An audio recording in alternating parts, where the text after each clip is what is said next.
Hi everyone, সবাই কেমন আছেন? আমি ভালো আছি। আজ আমার একটা নতুন ভিডিও নিয়ে চলে এসেছি।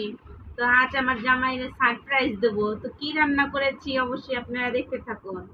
তো আমার জামাই তো আজকে রান্না দেখে অবাক হয়ে যাবে যে কি রান্না করেছি।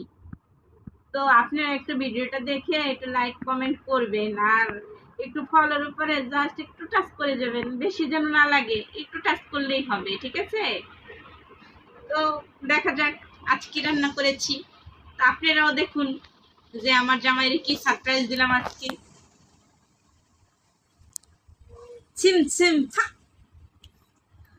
আজকে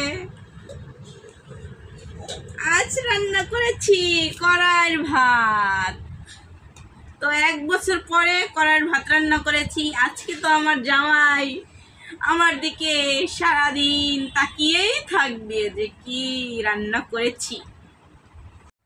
তো আমি কড়াইয়ের ভাত রান্না করেছি। কড়াইয়ের ভাতের ভিতরে সেদ্ধ দিয়েছি মিষ্টি কুমড়া, বেগুন, আলু, তারপরে হলো দিয়েছি হলো গাঠি, যারে অনেক মানুষে বলে কচুরছড়ি। তো কাঁচামরিচ দিয়েছি, আবার রসুনের, এই যে দেখেন আপনারা, রসুনের কোয়া দিয়েছি। তো ছিলে ছিলে রসুনের কোয়া সেদ্ধ দিয়েছি। তো অনেক কিছু সেদ্ধ দিয়েছি, কিন্তু তাতে কি হবে, আজকে তো আমার কথা শুনতে হবে, অনেক মজার মজার কথা, এটা তো আপনাদের শোনানো যাবে না। তো নিয়ে নিচ্ছি। অনেক দিন পর কড়াই ভাত মানে খেতে মন চাইলো, তাই একটু কড়াই ভাত রান্না করলাম। আর শরীরটাও অত ভালো না, তাই ভাবি মানে সহজে যা হয়। তো আরেকটা জিনিস রয়ে গেছে, কাঁঠালের বিচিও সেদ্ধ দিয়েছি, তা সিলে সুন্দর করে পরিষ্কার করে সিদ্ধ দিয়েছি। এখন দেখি খেয়ে কেমন হয়েছে। লবণও দিয়েছি, একসাথে সবকিছু দিয়ে বসিয়ে দিয়েছি।